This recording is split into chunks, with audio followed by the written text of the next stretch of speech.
Sebelum kita masuk ke cerita, bagi Mas E dan juga Mbak E yang belum subscribe, silakan klik subscribe sekarang juga. Dan bagi yang sudah subscribe, semoga kalian di sana sehat-sehat selalu agar bisa mendengarkan cerita terbaru dari Mang Ripan. Dan tidak usah lama-lama, ini dia ceritanya. Selamat mendengarkan. Wih, cepat seret dia ke belakang sekolah, ujar Mikel kepada kawan-kawannya.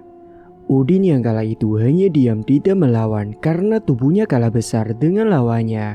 Akhirnya dia pun dibawa oleh teman-teman Mikel. Memang Udin ini adalah anak yang pendiam dan hanya berasal dari keluarga yang kurang mampu. Dan dia seringkali dibuli oleh Mikel dan kawan-kawannya. Dan seperti yang terjadi hari ini, Udin dibawa ke gudang belakang sekolah. Wajahnya dicoret-coret dengan spidol dan disuruh memakai camping petani yang rusak. Penindasan yang dilakukan Mikel ini sebenarnya sudah pernah diadukan ke guru-guru dan Mikel sebenarnya sudah ditindaklanjuti. Namun ternyata dia tak jerah sama sekali. Justru Mikel ini malah waktu itu langsung menghadang si Udin dan mengajaknya ke tempat sepi. Dan dia di sana diancam akan dihajar jika mengadukan ke guru lagi. Dan Udin pun hanya terdiam tidak bisa melawan. Dan hari ini Udin pun ditindas kembali oleh Mikel. Tak hanya dicoret-coret pakai spidol, bahkan kejadian itu malah direkam oleh si Mikel. Namun untungnya rekaman tersebut tidak disebarluaskan. Usai mereka puas membuli si Udin, Mikel dan kawan-kawannya itu pergi meninggalkan si Udin. Udin kala itu tak ingin membuat orang tuanya khawatir. Dia pun menumpahkan kesedihannya setelah masuk ke dalam toilet sekolah dan membersihkan coretan-coretan yang ada pada wajahnya. Singkatnya, usai sekolah telah sepi, Udin kala itu baru bisa pulang. Dia naik sepeda bututnya menuju ke rumah. Dan setibanya di rumah, dia memaksakan senyum di hadapan kedua orang tuanya. Assalamualaikum. Waalaikumsalam. Kamu baru pulang, Nak? Iya bu, aku ganti baju dulu ya bu. Kemudian dia pun segera menuju ke kamar dan mengganti bajunya. Kemudian dia lanjut menuju ke belakang rumah dan mengambil sebuah karung dan celurit. Memang selama di rumah, Udin ini selalu membantu ayahnya untuk mencari rumput untuk pakan kambing ternaknya yang hanya berjumlah 3 itu. Bu, aku pergi dulu ya bu. Loh, kamu gak makan dulu, Nak? Nanti aja lah bu. Loh, kamu itu makan dulu aja, nanti setelah makan baru kamu ngarit. Akhirnya si Udin pun menghargai tawaran ibunya. Dia pun kemudian makan terlebih dahulu. Karena tak enak juga, ibunya sudah capek-capek memasak namun dirinya tidak mau makan. Dan setelah selesai makan siang, dia pun segera berangkat untuk mencari rumputnya. Dengan menaiki sepeda bututnya, Udin menuju ke ladang yang letaknya tidak terlalu jauh dari rumah. Sementara ayahnya waktu itu sedang bekerja di ternak lele milik salah seorang warga di desa itu. Sementara ibunya hanya di rumah saja menjaga adiknya yang bernama Ani yang masih berumur 5 tahun. Sementara Udin ini sudah kelas 2 SMP. Setibanya di kebun dengan kaos oblongnya, Udin pun buru-buru mengumpulkan rumput yang kelihatan masih seger-seger di situ. Dirinya di situ hanya membawa bekal air putih yang dibawanya dari rumah. Memang selama ini Udin jarang sekali jajan, bukannya tak ada uang, tapi uang saku yang diberikan orang tuanya selama ini diam-diam dia tabung di dalam celengan yang ada di dalam lemarinya. Siang kala itu begitu panas sekali. Usai karung terpenuhi oleh rumput, Udin memutuskan rebahan sejenak di bawah pohon yang teduh sembari menghilangkan rasa penatnya. Dan terkadang dalam lamunannya tersebut, dia merasa heran kenapa dirinya tak bisa membela dirinya sendiri dari gangguan si Mikel. Terbesit di pikirannya, jikalau Udin ini mencoba melawan si Mikel atau bahkan mengajarinya balik, meskipun bakalan kalah karena kalah jumlah, yang Udin takutkan adalah ketika Mikel akan mengadukan ke orang tuanya dan mengalihkan alurnya seakan-akan Udinlah pelakunya. Udin takut kalau kedua orang tua Mikel malah menuntut balik orang tua si Udin. Karena memang pasalnya orang tuanya si Mikel ini adalah seorang juragan terkenal namun beda desa dengan si Udin. Ayahnya Mikael yang bernama Pak Bandi mempunyai relasi orang-orang penting, dan pikirnya Udin kala itu bisa juga Pak Bandi ini memutarbalikkan fakta. Udin hanya bisa berharap semoga penindasan Mikael ini segera berhenti, namun entah itu kapan. Udin yang kala itu nyaman rebahan di bawah pohon yang teduh, dirinya malah sampai ketiduran. Dan usai mendengar azan asar berkumandang, dia pun kemudian terbangun dan membuka matanya. Dia pun terkejut ketika mendapati dirinya sudah tertidur dari tadi. Kemudian buru-buru Udin pun memanggul karungnya itu dan segera kembali pulang ke rumah. Dia mengayuh sepedanya sembari membawa karung yang ada di belakang yang berisi rumput-rumput yang sudah penuh.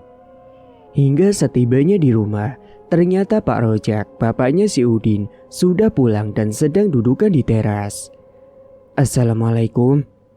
Waalaikumsalam. Gimana Din, rumputnya dapat banyak? Udin mengangguk dan segera membawa rumputnya ke kandang belakang rumahnya, dan kemudian dia pun lanjut untuk mandi. Dan ketika dirinya melewati dapur, di sana dia melihat Bu Andin, ibunya, yang sedang memasak lauk untuk makan malam nanti mereka.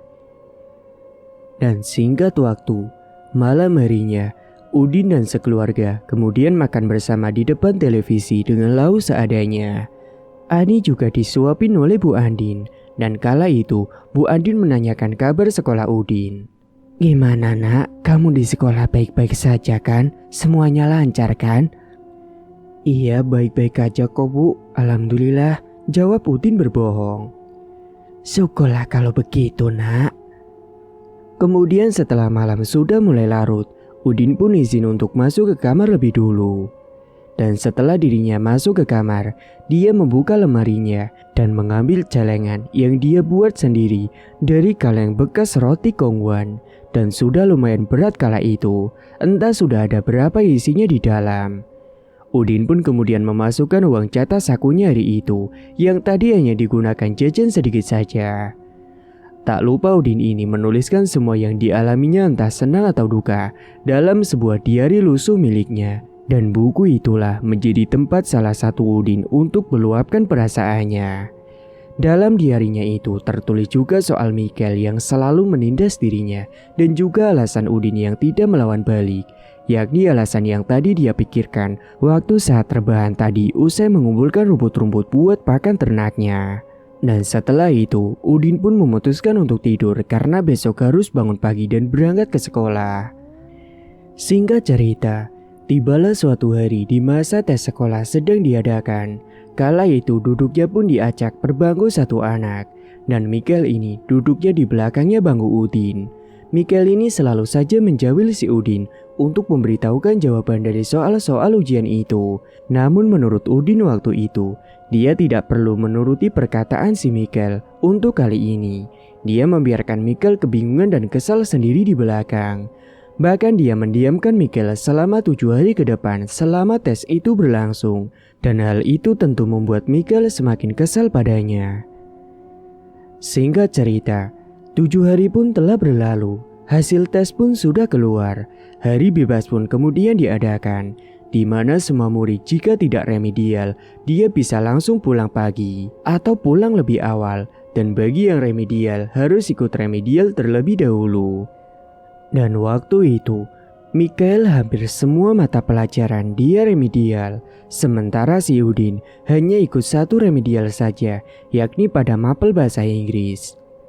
Dan tibalah di mana hari remedial bahasa Inggris berlangsung, dan setelah remedial selesai, ketika Udin hendak pulang ke rumah, dia malah dicegat oleh Mikael dan kawan-kawannya.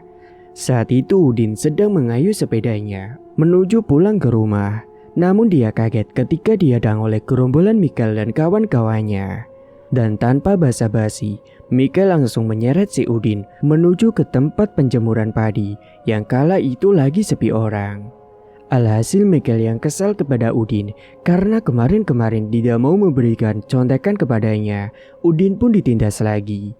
Bahkan parahnya, si Udin ini dipukuli perutnya beberapa kali oleh Mikael dan juga kawan-kawannya. Sampai Udin ini terguling lemah dan merasa kesakitan. Padahal waktu itu, Udin sudah bilang maaf kepada mereka, namun ucapannya tidak digubris sama sekali. Bahkan beberapa tendangan dan pukulan mengarah ke dadanya, bahkan sampai membuat Udin benar-benar merasa kesakitan. Hingga sampai Udin ini sudah tergeletak lemah banget, barulah Michael berhenti. Parahnya entah gobloknya atau gimana, Michael ini mengabadikan momen tersebut dan malah menguploadnya ke media sosial. Namun kala itu memang belum langsung viral. Dan setelah puas, Michael dan kawan-kawannya pun pergi meninggalkan si Udin yang terbaring lemah di situ. Dan usai terdiam lama, Udin pun berusaha bangkit memegangi perut dan dadanya yang masih terasa sakit. Namun dia mencoba menahan dan menyembunyikan rasa sakitnya itu karena dia tak ingin orang rumah khawatir pada dirinya. Hingga setibanya di rumah, Udin masih memegangi perutnya. Namun ketika ditanya oleh ibunya kenapa, Udin ini beralasan sedang lapar banget. Akhirnya dia pun pura-pura mengambil makanan dan kemudian memutuskan untuk langsung masuk ke dalam kamar dan mengunci pintunya. Barulah ketika dirinya sudah berada di dalam kamar, Udin meluapkan rasa sakitnya itu yang sangat luar biasa. Air mata pun menetes dari pelupuk matanya tanpa ada suara sedikit pun. Lemah, cengeng. Mungkin itulah pendapat orang jika melihat kondisinya seperti itu. Tapi bagi Udin, yang penting dirinya tidak membebankan orang tuanya tentang apa yang dialaminya selama ini. Dia kemudian mengambil diarinya dan menuliskan sesuatu di dalamnya. Di mana tulisan tersebut berbunyi, "Bapak, Ibu, dan adik juga, tolong maafin Udin ya. Udin selama ini telah berbohong dan bilang kalau Udin ini baik-baik saja. Tolong jagain adik ya Pak, Bu. Udin nitip cita-cita Udin ke adik. Pakailah uang tabungan Udin buat adik. Maafin Udin. Udin sudah tidak kuat lagi Pak, Bu. Udin pamit pergi dulu ya. Karena..." Belum sempat Udin menyelesaikan tulisannya itu, dia sudah tergeletak. Iya, Udin sudah tergeletak tidak bernyawa akibat pukulan-pukulan yang diterimanya di bagian perut dan dadanya. Bahkan ada juga bekas lebam di beberapa bagian tubuhnya yang kala itu sedang tertutupi pakaian. Udin pun akhirnya meninggal dunia dengan masih mempertahankan pendiriannya tersebut. Dan pada malam harinya, Pak Rojak dan Bu Andin khawatir kepada Udin karena dia tidak kunjung keluar dari dalam kamarnya. "Bu, Udin kemana kok nggak kelihatan?" "Tadi siang pulang sekolah sih katanya dia lapar banget Pak. Terus langsung masuk kamar sampai sekarang belum keluar." "Apa dia tidur Bu? Tapi masa sampai sekarang belum bangun juga?" "Ibu juga nggak tahu Pak." Akhirnya mereka berdua pun mencoba menghampiri si Udin dan mengetuk pintu kamarnya dan memanggil si Udin untuk keluar. Namun ternyata tak ada respon sama sekali.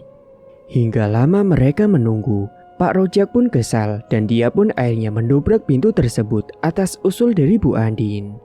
Dan ketika pintu sudah terbuka, Pak Rojak dan Bu Andin terkejut mendapati Udin yang sudah tergeletak sambil memegangi sebuah buku diari.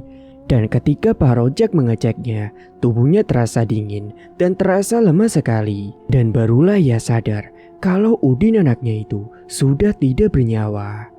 Sontak Bu Andin pun langsung berteriak dan menangis atas kepergian anak pertamanya tersebut. Begitu juga dengan Pak Rojak yang memeluk erat tubuh si Udin. Pak Rojak pun kemudian bangkit dan memutuskan untuk keluar memberitahukan hal itu kepada tetangganya untuk dibantu disiarkan. Dan setelah memberikan kabar tersebut, beberapa orang kemudian berdatangan menuju ke rumahnya Pak Rojak, sementara yang lain menuju ke musola untuk menyiarkan berita kematian si Udin. Sementara Ani, adiknya si Udin, dia masih bingung dengan apa yang dialami oleh kakaknya. Dia dengan polosnya meminta kakaknya untuk bangun dan mengajaknya untuk bermain bersama. Bu Andin yang melihat itu pun langsung memeluk si Ani sambil menangis. Ani pun hanya bingung melihat tingkah ibunya. "Ibu kenapa sih Bu?" tanya si Ani dengan polosnya. Dan kala itu, Bu Andin baru sadar ketika dirinya menemukan sebuah buku diari si Udin. Dan dia pun kemudian membaca pesan terakhir yang ditulis oleh si Udin. Dan dia pun langsung tambah sedih usai membaca tulisan tersebut. Dan setelah Pak Rojak kembali ke rumah, Bu Andin pun menyerahkan diari tersebut dan menyuruh Pak Rozak untuk membacanya. Dan Pak Rozak pun semakin naik pitam ketika dirinya membaca tulisan lain selain pesan yang dituliskan terakhir kali oleh si Udin. Dia pun marah ketika mendapati fakta bahwa anaknya selama ini telah mendapatkan penindasan oleh seorang anak yang bernama si Mikael. Pak Rozak pun kemudian curiga sesuatu. Dia kemudian langsung membuka baju si Udin. Dan benar saja, ternyata di sana terdapat beberapa luka lebam di beberapa tubuhnya si Udin. Melihat hal itu, darah Pak Rozak pun semakin mendidih. Dia tidak terima anaknya diperlakukan seperti itu. Menurut dirinya, mata harus dibalas dengan mata. Kemudian beberapa warga yang sudah berdatangan, mereka menjaga rumah tersebut sambil menyiapkan beberapa perlengkapan untuk pemakaman Udin esok paginya. Dan singkat waktu, pagi harinya, sebelum pemakaman dilaksanakan, karena pemakamannya akan dilaksanakan siang hari, pagi itu Pak Rozak datang ke sekolah dengan penuh amarah. Dengan motor bututnya, Pak Rozak segera pergi menuju ke sekolahnya si Udin untuk mencari tahu anak yang bernama si Mikael itu. Waktu itu jam pelajaran tengah berlangsung. Pak Rozak merangsek masuk menuju ke kelasnya si Udin, dan setibanya di sana dia langsung berteriak, "Siapa yang bernama Mikael di sini? Siapa?" Ucapnya dengan emosi yang meluap-luap padahal di situ masih ada guru. Sontak semua murid pun ketakutan melihat Pak Rozak yang datang tiba-tiba marah. Mereka semua pun menoleh ke arah Mikael. Akhirnya Pak Rozak pun tahu siapa yang bernama si Mikael. "Bajingan kau! Kau sudah membuat anakku tewas dengan penindasan yang telah kau lakukan selama ini," ucapnya dengan penuh amarah. Sontak semua yang ada di situ terkejut ketika mendengar kabar Udin yang sudah meninggal dunia. Pasalnya memang sekolah belum tahu tentang kematian si Udin. Yang paling terkejut mendengar kabar itu adalah Mikael dan kawan-kawannya. "Mata harus dibalas dengan mata," ujar Pak Rozak yang hendak mengajar si Mikael, namun gagal karena satpam telah datang dan menahan dirinya. Hingga singkatnya, karena sudah mepet waktu pemakaman, Pak Rozak pun memutuskan kembali pulang ke rumah dulu, dan nanti Pak Rozak akan mengkasuskan hal ini ke pihak berwajib. Sementara Mikael dan kawan-kawannya kini diinterogasi pihak sekolah apakah benar yang dikatakan oleh Pak Rozak tadi. Mikael sempat mengelak, namun ternyata dengan kegoblokannya tersebut, video yang kemarin telah disebar akhirnya menjadi viral, dan Mikael pun tidak bisa mengelak lagi dari kesalahannya tersebut. Dan dari sebab video tersebut, orang tua Mikael pun dihubungi untuk datang ke sekolah. Sementara waktu itu pihak sekolah dan teman-teman sekelas si Udin datang bertakziah sekalian Mikael dan kawan-kawannya. Kala itu Pak Rozak sudah naik pitam, muak ketika melihat wajah Mikael dan kawan-kawannya yang ikut datang bertakziah. Dan yang dimaksud kawan-kawannya si Mikael adalah kawan dalam gengnya si Mikael, bukan semua murid yang ada di kelasnya si Mikael. Bahkan saat jenazah Udin hendak dibawa ke pemakaman, Bu Andin masih saja nangis kejer. Dia masih tidak menerima atas kematian anaknya tersebut, hingga pada akhirnya dia pun jatuh pingsan. Singkat cerita, beberapa hari setelahnya, ternyata proses penanganan kasus Mikael malah diringankan hukumannya dengan dalih masih berada di bawah umur. Dan tentu itu semua berkat pengaruh Pak Bandi yang mungkin menggunakan jalur uang untuk menyuap oknum-oknum tersebut. Malam itu Pak Rozak yang sedang dudukan di depan teras rumah memikirkan cara lain untuk membalaskan rasa dendamnya tersebut. Seketika Pak Rozak pun terdiam sejenak memikirkan bagaimana caranya. Dan setelah berpikir lama, Pak Rozak pun kemudian terpikirkan sesuatu. Dia akan membalaskan dendam itu dengan cara yang kejam, yakni melalui jalur perdukunan, yang tak lain adalah santet. Karena dirinya sudah kecewa dan tidak bisa berharap kepada pihak berwajib atas dirinya yang telah mempercayakan kasus tersebut kepada oknum-oknum yang tidak bisa dipercaya untuk menegakkan keadilan. Dan keesokan paginya, setelah bangun tidur, Pak Rozak segera mandi dan kemudian sarapan. Saat sarapan Pak Rozak ini meminta izin kepada Bu Andin. "Bu, Bapak hari ini mau pergi dulu ya." "Mau pergi kemana, Pak?" "Ke dukun jadab, Bu." "Loh, mau ngapain, Pak?" "Ada urusan yang perlu Bapak selesaikan, Bu." Akhirnya setelah sarapan selesai, Pak Rojak pun segera berangkat pergi dari rumah dengan menggunakan motornya menuju ke tempat dukun tersebut. Singkatnya beberapa saat kemudian, akhirnya Pak Rojak pun sampai di rumah dukun tersebut dan dia pun segera mengetuk pintunya.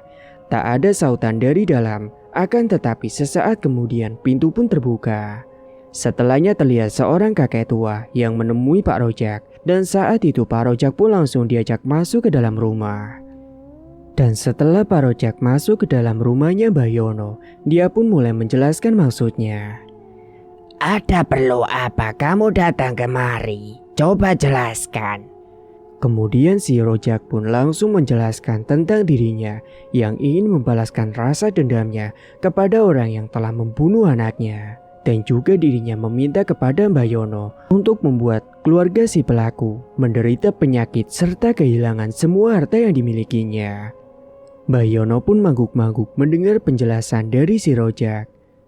Bisa kan Mbah? Tanya Pak Rojak memastikan. Itu soal gampang, kamu jangan meremehkanku. Tapi semua itu tentu ada syaratnya. Mbah Yono pun kemudian meminta maharnya sebesar 3 juta dan Pak Rojak pun menyanggupinya kemudian memberikan uang tersebut. Baiklah kalau begitu, kita lakukan ritualnya nanti malam. Akhirnya saat itu Pak Rojak pun diminta istirahat terlebih dahulu di dalam kamar tamu yang ada di rumahnya Mbah Yono. Karena Mbah Yono paham pasti Rojak juga kecapean setelah menempuh perjalanan jauh untuk menuju ke rumahnya itu. Dan singkatnya malam hari pun telah tiba. Pak Rojak kemudian diajak Mbah Yono untuk masuk ke ruangan ritual. Di dalam ruangan itu sudah tertata beberapa sesajen dan juga kemenyan. Pak Rojak pun merinding ketika masuk ke dalam ruangan tersebut. Kemudian Mbah Yono pun mulai melakukan ritualnya. Dia akan mengirimkan sosok Buto untuk memukuli Raga Mikel dan kawan-kawannya dari dalam sampai mereka benar-benar tewas secara perlahan dan kesakitan seperti yang dialami oleh si Udin. Sementara untuk Pak Bandi sekeluarga, si dukun akan mengirimkan penyakit aneh dan menjijikan dan akan membuat orang rumah itu kerasukan dan membakar rumahnya sendiri. Saat itu Mbah Yono berkomat-kamit membacakan mantranya di depan sebuah kemenyan yang sudah dinyalakan. Dan ia juga menggunakan berbagai macam media sebagai perantara santetnya itu untuk dikirimkan kepada semua targetnya. Pak Rojak yang hanya melihat proses ritual berlangsung, dia hanya bergidik ngeri. Namun dia tetap mencoba memberanikan dirinya agar dendamnya itu terbalaskan. Kala itu Mbah Yono memakai sebuah boneka voodoo yang kemudian dicelupkan pada darah merah yang sudah disiapkan dalam sebuah wadah. Dan boneka-boneka itu ditujukan kepada Mikel kawan-kawannya dan juga Pak Bandi dan Bu Siren. Dan boneka santet tersebut yang sudah berwarna merah dengan darah kemudian membakar boneka-boneka tersebut sampai hangus menjadi abu. Dan setelahnya ritual pun sudah selesai. Dan setelahnya Pak Rojak pun sudah diperbolehkan pulang oleh Mbah Yono. Sementara di malam itu, di tempat lain, Pak Bandi dan Bu Siren yang sedang tertidur, mereka memimpikan hal yang sama dan berada di tempat yang sama di dalam mimpinya. Mereka kala itu ada di tempat yang gelap dan berada di bawah pohon yang tinggi besar seperti pohon keramat. Mereka kemudian mengedarkan pandangannya ke sana kemari di tempat tersebut dan tidak mendapati siapapun selain mereka berdua. Hingga akhirnya beberapa saat setelahnya, mereka dikejutkan dengan hembusan angin kencang yang datang tiba-tiba, membuat tubuh mereka menjadi kedinginan.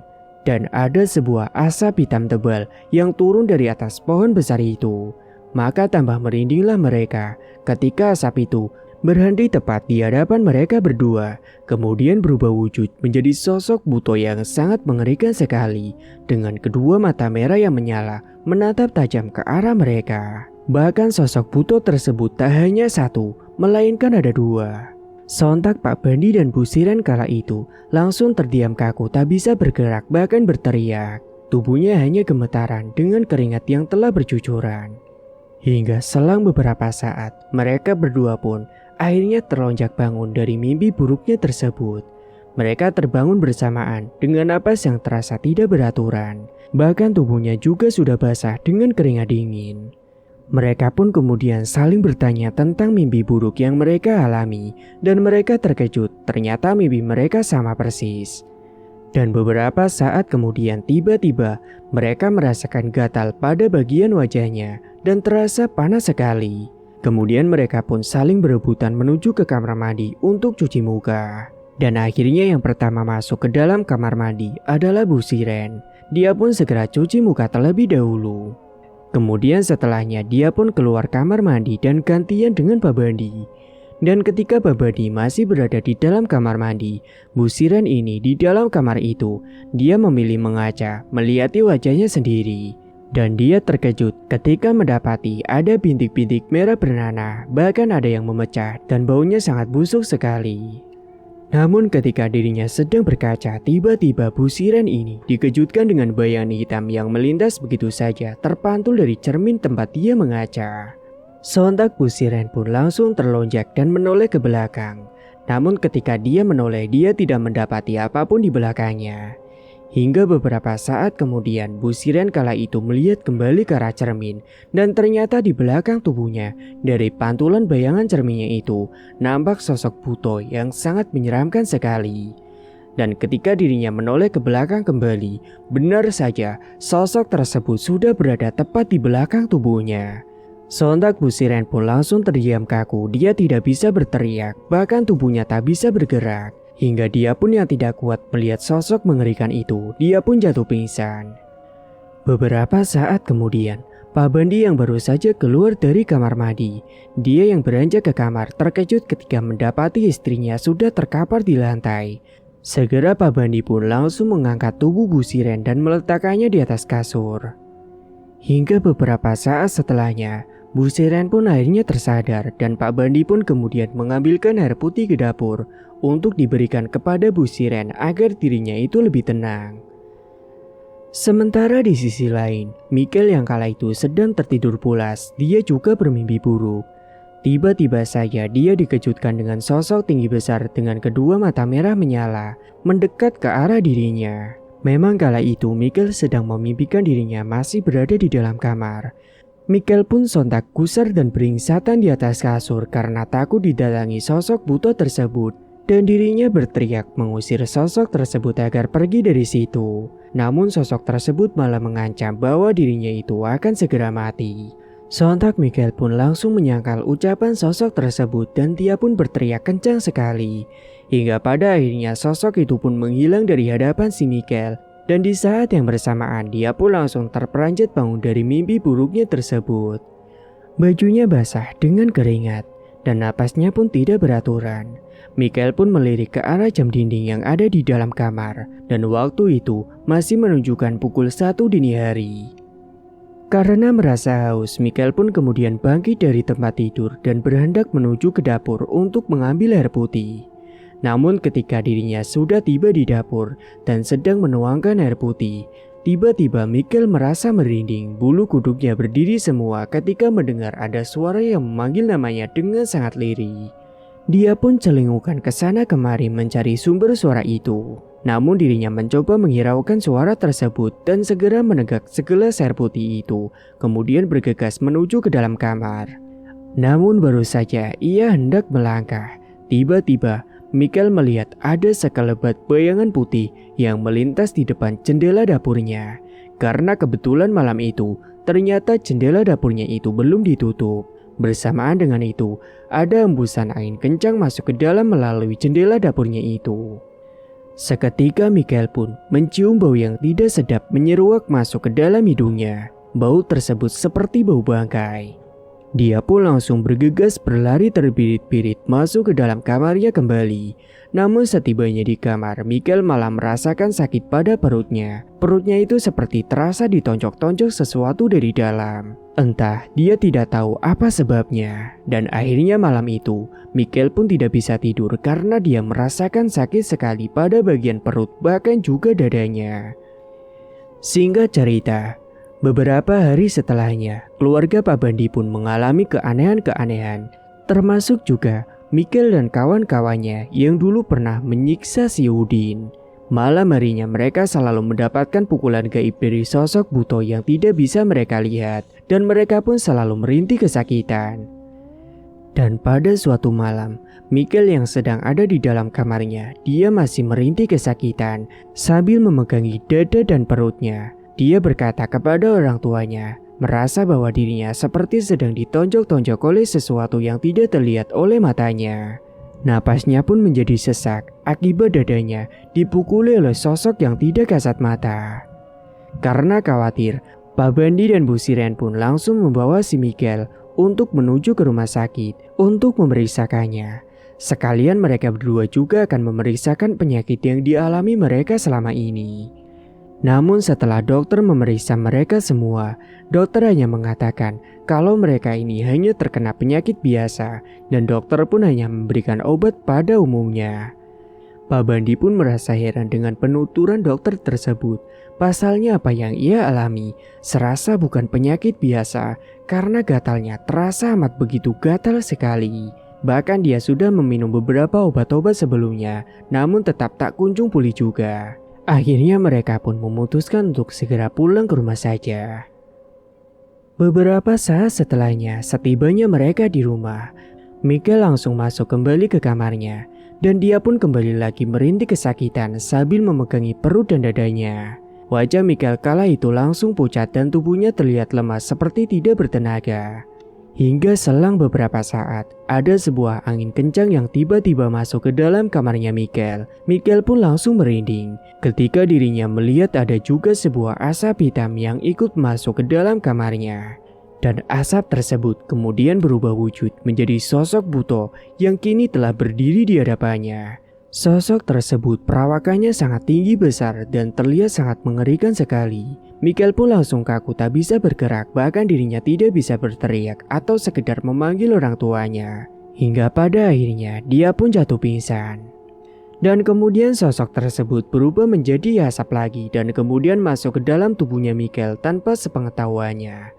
Michael pun pingsan sampai pagi hari. Dan esoknya Michael tidak berangkat sekolah karena dia merasakan sakit semua pada tubuhnya. Sementara Pak Bandi dan Bu Siren juga mereka hanya berada di dalam rumah saja dan jarang pergi keluar karena mereka malu dengan kondisi tubuhnya yang gatal-gatal terus serta tubuh dan wajah mereka yang kini malah berbau sangat busuk sekali. Singkat cerita, di hari yang lain, tepatnya pada suatu malam, kala itu Pak Bandi memilih dudukan di depan teras rumah sambil mencari angin segar. Dia juga tak henti-hentinya menggaruk tubuhnya yang terasa gatal itu. Namun tiba-tiba saja Pak Bandi dikejutkan dengan suara geraman yang terdengar jelas sekali. Pak Bandi pun mencoba mengedarkan pandangannya mencari keberadaan sumber suara itu, namun dia tidak menemukannya. Karena takut, dia pun kemudian memutuskan untuk masuk ke dalam rumah saja. Namun saat dirinya hendak masuk ke dalam, dirinya dibuat terkejut ketika tepat di depan pintu rumahnya, Pak Bandi dikejutkan dengan kemunculan sosok buto yang sangat mengerikan. Tubuhnya tinggi besar dengan kedua matanya yang melotot tajam ke arah Pak Bandi. Sontak Pak Bandi pun langsung terdiam kaku tubuhnya, dia tidak bisa bergerak sama sekali. Hingga pada akhirnya, dia pun tak kuat melihat sosok itu dan dia pun tergeletak pingsan di depan pintu rumahnya. Sementara saat itu Bu Siren yang sedang nonton TV sendirian, dia penasaran kenapa suaminya tidak kunjung masuk ke dalam rumah. Padahal malam sudah larut banget. Dia pun kemudian menuju ke depan untuk mengecek keadaan suaminya. Dan dia pun dibuat terkejut kala mendapati Pak Bandi sudah terkapar di lantai. Sontak Bu Siren pun langsung memanggil anaknya yakni si Michael untuk membantu mengangkat tubuhnya Pak Bandi. Kemudian setelah Pak Bandi dipindahkan ke dalam kamar, Bu Siren pun mencoba menyadarkannya dengan mengoleskan minyak angin kayu putih di hidungnya Pak Bandi. Hingga pada akhirnya Pak Bandi pun tersadar dari pingsannya dan segera diberikan segelas air putih oleh Bu Siren. Setelah itu Pak Bandi pun disuruh untuk lanjut tidur. Sementara Bu Siren, dia yang masih belum bisa tidur, akhirnya memilih untuk nonton TV di ruang tengah sendirian. Dan ketika waktu sudah menunjukkan pukul 11 malam, Bu Siren yang sedang fokus nonton TV, tiba-tiba melihat ada sekelebat bayangan yang melintas begitu saja. Sontak Bu Siren pun langsung terperanjat. Dia mendengar juga ada suara gaduh dari luar rumahnya seperti ada orang ribut-ribut. Karena penasaran, dia pun mencoba beranjak ke depan. Namun setelah ke depan, ternyata dia tidak mendapati siapapun di sana. Sementara di kamarnya si Mikel, dia masih merintih kesakitan dan memegangi dada dan perutnya. Dia benar-benar beringsatan di atas kasur sampai batuk-batuk berdarah. Dirinya merasa seperti ada yang menonjok bagian perut dan dadanya dari dalam. Dan malam ini terasa begitu parah daripada malam-malam sebelumnya. Hingga pada akhirnya, dia yang tidak kuat, akhirnya Mikel pun tewas terkapar di atas kasurnya sendiri tanpa sepengetahuan Bu Siren. Dan kematiannya itu tentu sebabnya adalah dari sosok buto yang telah dikirimkan oleh si dukun yang masuk ke raganya si Mikel dan menonjok-nonjoknya dari dalam. Hingga Mikel yang tidak kuat dengan penyiksaan tersebut, dia pun akhirnya meninggal dunia. Dan keesokan paginya, Mikel pun ditemukan dengan kondisi mengenaskan. Bu Siren dan Pak Bandi pun langsung terpukul. Dia menangis akibat kematian anaknya tersebut. Dan hari itu juga, Mikel pun langsung dimakamkan. Namun ternyata tak hanya Mikel saja yang tewas, melainkan teman-teman gengnya Mikel dulu yang pernah menyiksa si Udin. Mereka juga mengalami penyakit yang sama dan juga mereka pun akhirnya tewas semua. Bahkan kini para warga desanya tersebut yang telah melihat video yang tersebar, yakni tentang video Mikel yang telah menganiaya anak orang, para warga pun langsung pada mencibir dan mereka berkata mungkin itu adalah karma bagi keluarganya Pak Bandi. Dan bahkan kini pun warga sudah menjauhi Pak Bandi dan juga Bu Siren karena mereka mengalami penyakit yang aneh dan menjijikan. Dan singkatnya, semenjak meninggalnya si Mikel, Bu Siren jadi sering melamun dan menangis sendiri. Hingga pada puncaknya pada suatu malam, Bu Siren ini kerasukan sesuatu dan tanpa sadar dia menyalakan api dan membakar rumahnya sendiri. Akhirnya rumah pun hangus terbakar. Namun Pak Bandi dan Bu Siren berhasil selamat dari kejadian tersebut. Hanya saja rumah mewah beserta isinya telah terlahap habis oleh si jago merah. Dan kini mereka pun hidup dalam kemiskinan dengan penyakit yang tidak kunjung sembuh-sembuh. Mereka kini hanya tinggal di sebuah rumah gubuk yang dibangun dengan sisa hartanya yang masih tersisa sedikit.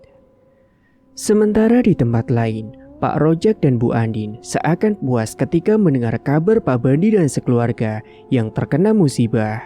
Menurutnya itu pantas bagi mereka. Dan setelah kejadian itu, Pak Rojak dan Bu Andin pun mencoba melanjutkan hidup kembali dan akan memenuhi harapan si Udin, yakni menyekolahkan si Ani sampai ke jenjang perguruan tinggi dengan bantuan uang tabungan Udin selama ini. Tamat, cerita pun selesai. Terima kasih bagi Mas E dan Mbak E yang sudah setia menyimak cerita ini sampai akhir. Dan bagi yang belum menekan tombol subscribe, silakan klik tombol subscribe sekarang juga. Dan semoga kalian semua dimanapun berada selalu sehat-sehat semua dan dimudahkan segala urusannya. Dan sampai jumpa lagi di cerita terbaru yang akan Mang Ripan bawakan nantinya.